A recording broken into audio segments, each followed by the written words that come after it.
धामनगरवासी आशीर्वाद को नहीं धामनगरवासी सहयोग को नहीं कथा उपनिर्वाचन में जी पालन कर योग्यता आधार को नहीं विधानसभा मोर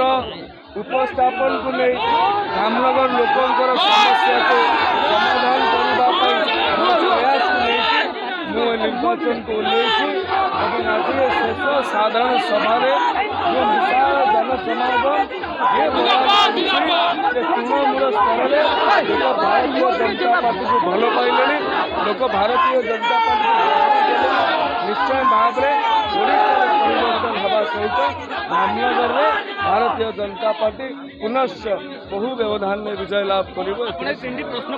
उत्तर रखिए मु आशा करी उत्तर रखिए एवं उत्तर रखा तो प्रश्न करा जाए।